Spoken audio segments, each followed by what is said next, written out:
Halo semuanya. Oke, video kali ini adalah bagian dari tugas mata kuliah Psikologi Komunikasi, kelas F dengan dosen pengampu Ibu Dia Puspitasari, S. Sosio, MC Kom. Perkenalkan, nama saya Gista Fitria Faradila dengan NIM 11524 00228.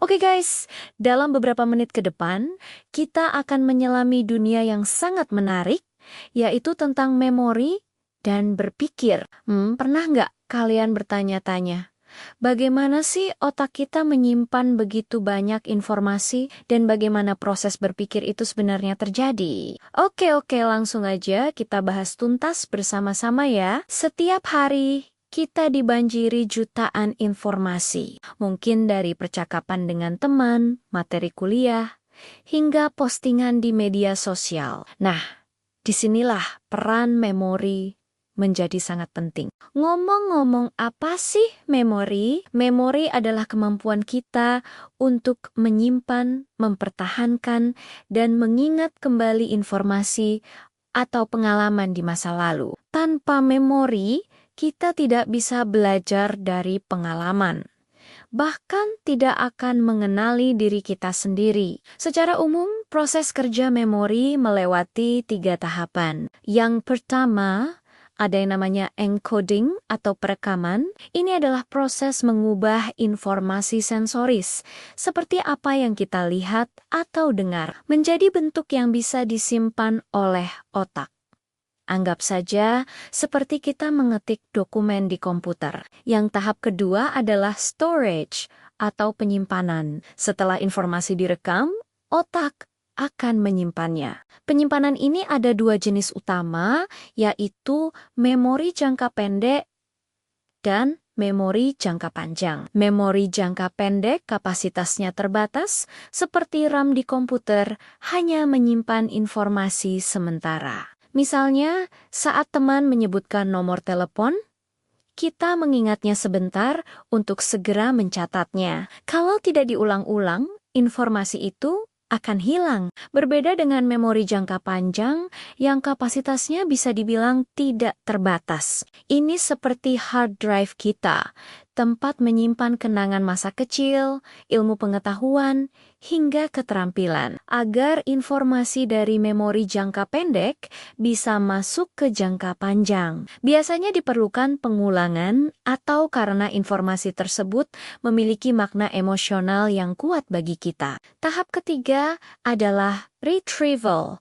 atau pemanggilan kembali. Ini adalah proses mengambil kembali informasi yang sudah tersimpan saat kita membutuhkannya. Kadang proses ini lancar, tapi kadang kita merasa lupa.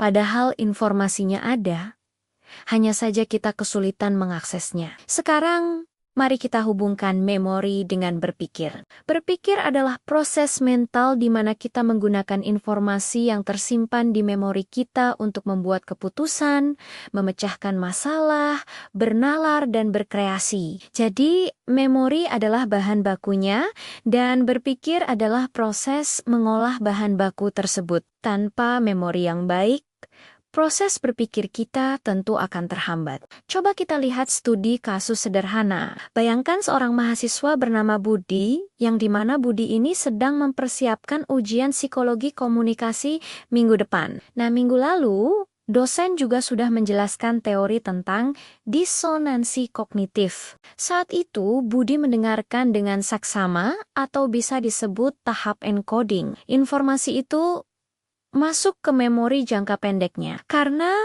merasa ini penting, Budi mencatat dan mengulang kembali materinya di rumah. Proses pengulangan ini membantu memindahkan informasi ke memori jangka panjangnya yang disebut tahap storage. Sekarang, saat ujian ada soal esai contohnya.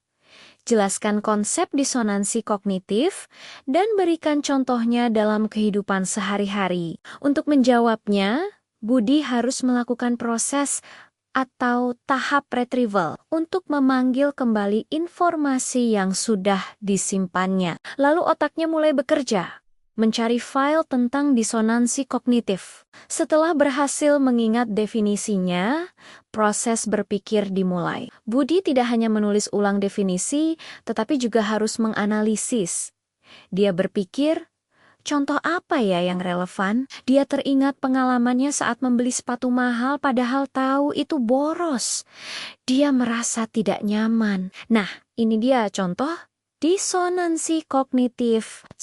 Dia lalu menghubungkan teori dengan pengalaman pribadinya, menstrukturkan jawabannya secara logis, dan menuliskannya di lembar jawaban. Dari kasus Budi, kita bisa menganalisis bahwa kualitas berpikir sangat bergantung pada kualitas memori. Jika Budi tidak berhasil menyimpan informasi tentang disonansi kognitif di memori jangka panjangnya, dia tidak akan bisa menjawab soal tersebut. Kalaupun ingat definisinya, tapi samar-samar, analisisnya pasti tidak akan tajam. Proses berpikir Budi melibatkan kemampuan mengingat fakta definisi, menganalisis, mencari contoh, dan mensintesis, menghubungkan teori dengan praktik. Semua itu adalah fungsi kognitif tingkat tinggi yang menjadikan manusia makhluk yang luar biasa. Lalu, bagaimana cara kita meningkatkan kemampuan memori dan berpikir?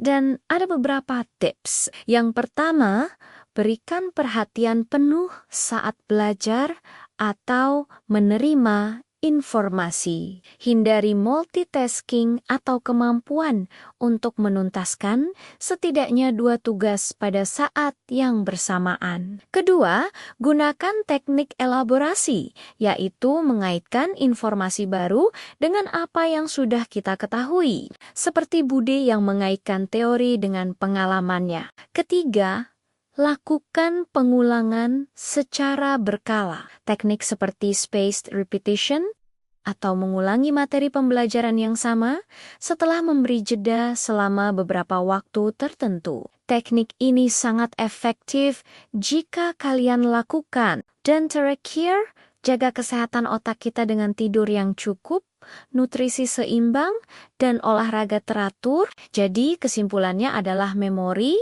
dan berpikir merupakan 2 sisi mata uang yang tidak terpisahkan dalam psikologi komunikasi. Memori menyediakan gudang informasi, sementara berpikir adalah mesin pengolahnya. Proses ini terjadi melalui 3 tahap, yaitu encoding, storage, dan retrieval. Kemampuan kita untuk berkomunikasi, belajar, dan memecahkan masalah sangat ditentukan oleh seberapa baik kedua proses ini bekerja secara sinergis. Dengan memahami cara kerjanya, kita bisa melatih otak kita agar lebih efektif dalam menyimpan informasi dan lebih tajam dalam berpikir. Berikut adalah daftar pustaka yang menjadi acuan dalam materi video kali ini.